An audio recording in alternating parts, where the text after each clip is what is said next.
하나님께서 우리에게 주시는 소원이 있는데요. 그 소원은 우리가 원하는 것이기도 하지만 하나님께서 우리에게 주시는 것이기도 합니다. 내가 이걸 갖고 싶어요. 내가 이것을 소유하고 싶습니다. 또 어떤 사람은 이상하게 저걸 갖고 싶어 하는 그런 마음이 드는 거예요. 마음속에 어떤 죄책감 아닌 죄책감이 있는데 그게 뭐냐 하면 내가 이렇게 소원을 하고 내가 이렇게 하나님께 구하고 바라는 것이 좀 속물근성 같지 않은가라고 생각하는 경향이 좀 있어요. 근데 우리가 좀 구별해야 될 건 사람의 욕심, 그러니까 정욕에 이끌려서 어떤 것을 구하는 경우가 있죠. 그래서 그게 인생을 파멸에 이르게 하는, 좀 거창하게 말해서 파멸이지 하나님과 멀어지게 하는 어떤 그런 것들이 있어요. 그런데 그와 반대로 그것을 통해서 간절함이 생기지만 그 간절함을 통해서 하나님과 가까워지는 어떤 그런 소원들, 기도 제목들이 있습니다. 그래서 우리는 이 두 가지를 좀 구별할 필요가 있어요.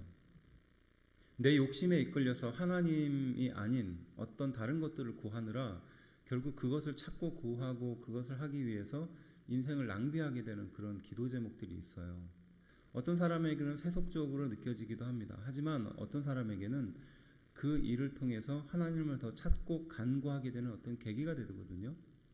그리고 결국 그 일을 통해서 내가 하나님께 더욱더 간절히 나가고 또 그 일과 과정을 통해서 정말로 살아계신 하나님, 그저 멀리 계신 하나님이 아니라 정말 하나님 살아계시는구나, 이런 것을 느끼게 되는 그런 계기들이 있어요. 그렇다면 여러분들은 구해야 할까요? 구하지 않고 그냥 벙어리처럼 하나님이 알아서 해주겠지 이러고 가만히 있어야 될까요? 그러니까 이 구해야 된다는 것에 대해서 어떤 죄책감만 갖지 않으면 우리 성도들은 구하는 것을 통해서 우리의 신앙을 자라게 할 수 있다는 것을 알 수 있어요. 이 굉장히 중요한 개념입니다. 하나님께서 우리에게 무엇인가 간구할 만한 것을 주셨다라는 것은 우리 신앙에 있어서도 좋은 의미를 갖게 되거든요. 그래서 가장 좀 낮은 차원의 기도라고 할까요? 그러면 하나님 저 이것 좀 해주세요. 하나님 저 이거 아파요. 하나님 이렇게 하는데 어떻게 해야 돼요? 그러니까 정말 어린아이가 아버지에게 구하고 얘기하듯이 그렇게 기도하는 거예요. 그런데 어린아이가, 그러니까 뭐 한 4살, 5살짜리 아이가 여러분들에게 와가지고 엄마 나 배고파요 이렇게 얘기하지 않는 애가 있다고 예를 들어 봅시다. 엄마 아빠가 내가 배고픈 걸 알고 알아서 채워주겠지 이렇게 속 깊은 애는 없거든요. 그러니까 아주 원초적인 기도예요. 나의 가장 필요한 것들, 그것들을 하나님께 구하고 찾는 사람들입니다. 좀 수준이 올라가잖아요. 그러면 내가 말하지 않아도 기본적인 관계가 되니까 그렇게 구체적으로 구하지 않게 돼요. 대신 아빠, 엄마의 마음이 어떨까? 아빠, 엄마는 나에 대해서 어떤 것을 바라고 기대할까? 이것을 생각하면서 구하는 거죠. 단순히 나의 필요가 아니라 이제 상대방의 필요에 맞춰진 것을 생각하게 되는 나이가 되죠. 그래서 내가 상대방을 위해서 희생하기도 하고 때로는 헌신하게 되는 그런 기도를 하게 되는 겁니다. 그러니까 성숙하는 과정이죠. 그렇다면 우리는 성숙하다라는 그 말 때문에 자꾸 그 하나님께 눈치를 보면서 기도하는 경향들이 좀 있어요. 그런데 기도의 시작은요, 앞서도 말했듯이 가장 낮은 차원으로부터 시작되는 거예요. 그렇다면 낮은 차원은 우리가 간구하게 되는 게 뭐냐면 하나님과 우리의 관계로부터 시작되는 거거든요. 지나가는 사람이 만약 우리 집사님이나 권사님한테 와서 저 이거 해주세요 그러면 해주나요? 귀등으로도 안 듣죠. 그런데 관계가 있는 사람이 집사님한테 아니면 권사님한테 이거 해주세요라고 하면 해주려고 노력을 하잖아요. 그보다 더한 관계인 여러분들의 자녀가 이거 해달라라고 말하면 그 부모가 그것을 해줄 수도 있지만 못 해줄 수도 있겠죠. 하지만 그것을 머릿속에 담아두고 귀에 담아두는 것은 부모의 마음이거든요. 못 해줘서 그렇지 해주고 싶어하는 게 부모의 마음입니다. 그리고 그게 자녀에게 필요한지 필요하지 않은지 돌아보게 하는 것이 부모의 마음이에요. 그래서 가장 필요로 할 때 주고 싶은 게 부모의 마음이죠. 이런 관계가 항상 선행되는 거예요. 그래서 기도라는 것은 결국 관계를 통해서 만들어지는 것입니다. 그래서 어떤 한 인생을 통해서 기도의 제목들을 주고 그 기도 제목을 통해서 하나님께 간구하고 매달리면서 신앙이 성숙하고 그 관계가 더욱 돈독해지는 것이죠. 처음에는 그냥 지나가는 사람처럼 하나님께 구하는 거예요. 그러다가 조금 더 관계가 돈독해지고 하나님에 대해서 더 알게 되는 거예요. 그러니까 하나님이 뭘 더 기뻐하실까? 어떻게 하면 하나님이 더 행복해 하실까? 이런 것을 생각하면서 기도하게 되죠. 그러면 그런 것들을 하는 기도는 나머지 우리의 필요한 것들, 그러니까 먹는 것, 마시는 것, 이러한 것들은 하나님이 기도하지 않아도 채워주신다는 약속을 해주고 계시죠. 그래서 우리의 기도의 제목들이 낮은 차원의 기도를 하다가 그 관계가 더욱더 깊어지면 깊어질수록 더 높은 차원의 기도를 하게 되는 겁니다. 때로는 어떤 일들을 통해서 좀 통속적인 기도지만 그 기도를 통해서 하나님과의 관계를 더욱더 친밀히 만들어가기도 한다는 거죠. 기도하는 과정을 통해서 돌아보기도 하고 그 관계를 통해서 하나님을 더욱더 찾고 구하게 만드는 거죠. 결국 목적은 하나님과의 관계의 친밀함을 위해서 하나님은 우리에게 기도의 제목을 주신다는 거예요. 그리고 기도라는 과정을 통해서 더 깊은 차원으로 만들어 가신다는 겁니다. 8절 이렇게 말합니다. 내가 너희에게 말하노니 비록 벗됨으로 인하여서는 일어나서 주지 아니할지라도 그 간청함을 인하여 일어나 그 요구대로 주리라 라고 말하죠.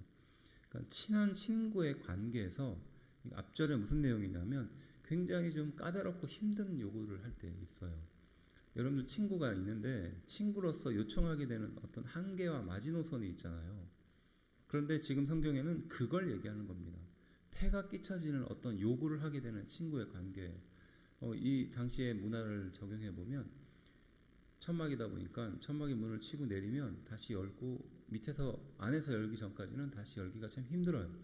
그렇지만 외부의 소리가 안으로 들어오기 때문에 친구가 방문에 있으면 그 친구의 이야기를 들어줄 수 있습니다. 하지만 문을 열고 다시 그 친구에게 그 요구를 들어줄 만한 그런 어려움이 있을 때 그때 관계가 애매해지는 거거든요. 친구지만 친구로 그 이야기, 그 요구를 못 들어줄 수가 있는 겁니다. 그런데 계속해서 간구하면, 계속해서 간청하면 친구이지만 못 들어줄 만한 간청이지만 그래도 들어준다는 거예요. 반복적인 기도죠. 그리고 계속해서 간절함을 가지고 구하는 거예요. 생각해보면 친구 입장에서는 친구지만 해주기는 좀 애매한 거예요. 하지만 그것을 구하는 저희의 입장에서는 그게 아니면은 안 되는, 그러니까 간절한 어떤 것들인 거죠. 그러니까 이런 것을 가지고 가지고 되는 겁니다. 근데 친구는 들어줄 수가 없어요. 그렇지만 계속 구하다 보면 내가 간절하니까 결국 친구는 들어주게 된다는 거예요. 그런데 하물며 하나님이겠느냐라는 거예요. 하나님이 우리에게 아버지가 되시고 부모님이 되는데 그 하나님이 아들인 우리가, 자녀인 우리가 하나님께 구하면 그것을 친구처럼 여기겠느냐는 거예요. 그래서 9절 내가 또 너희에게 이르노니 구하라 그리하면 너희에게 주실 것이요 찾으라 그러면 찾아낼 것이요 문을 두드리라 그러면 너희에게 열릴 것이다 라고 말합니다.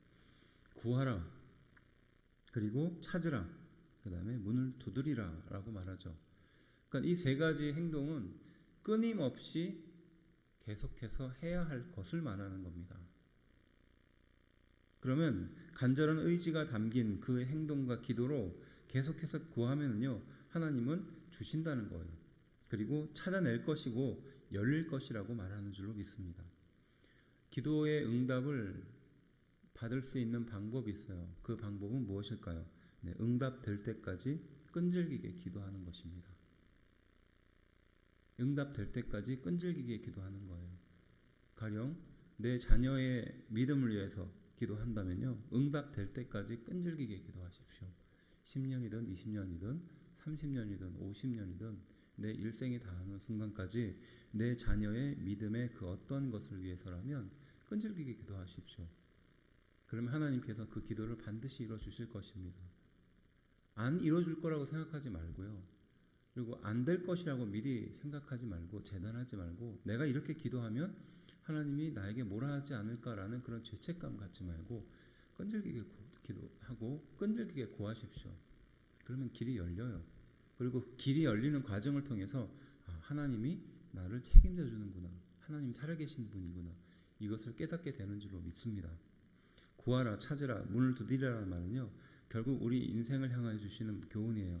간절한 의지를 가지고 기도 제목을 통해서 응답될 때까지 구하라라고 말씀하는 겁니다. 그리고 그러한 기도가 우리 성도들의 삶을 풍성하게 채운다는 것이에요. 11절은요. 그래서 그것을 구체적으로 말하는 겁니다. 너희 중에 아버지 된 자로서 누가 아들이 생선을 달라 하는데 생선 대신에 뱀을 주며 알을 달라 하는데 전갈을 주겠느냐라고 말하죠. 그러니까 하물며 아버지인데 너희가 구하는 것을, 끈질기게 구하는 것을 왜 주시지 않겠느냐라고 반문하는 겁니다. 그래서 13절 너희가 악할지라도 좋은 것을 자식에게 줄 줄 알거든 하물며 너희 하늘 아버지께서 구하는 자에게 성령을 주시지 않겠느냐. 여기서 성령을이라고 말하는데 마태복음은 같은 구절에 좋은 것을이라고 말하거든요. 성령, 그러니까 세상의 그 어떤 것보다 가장 소중한 성령을 주신다라고 말하는 것이 이 누가복음이고요. 마태복음은 좋은 것을 너에게 주신다는 거죠.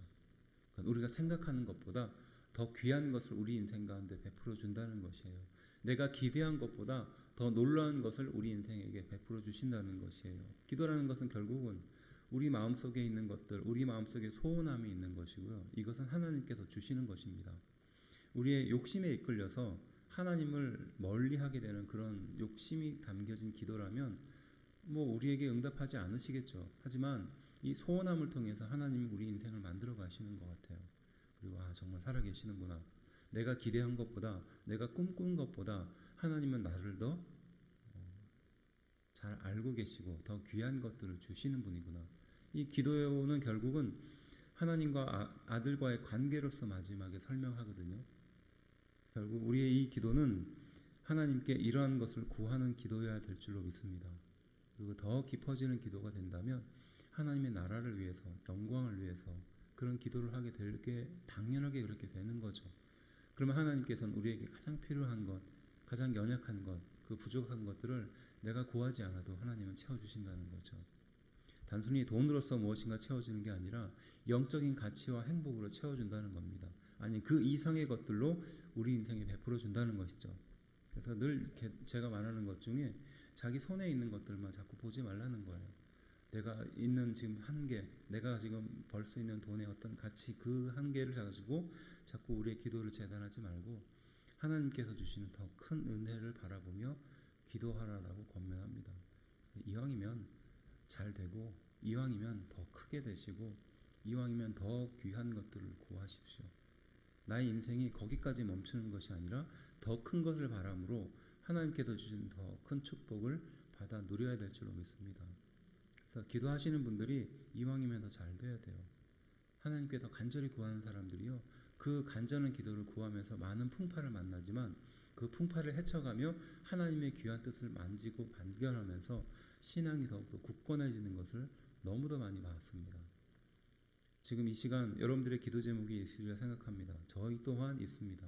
하지만 이 기도가 감사한 것은 이 기도 제목을 통해서 하나님이 우리 인생을 만들어 가실 것이기 때문이에요. 그것은 하나님과의 깊은 관계에서부터 시작되는 겁니다. 구하십시오. 그러면 주실 것입니다. 찾으십시오. 그러면 찾아낼 것입니다. 문을 두드리십시오. 그러면 우리에게 열릴 것입니다. 기도하겠습니다.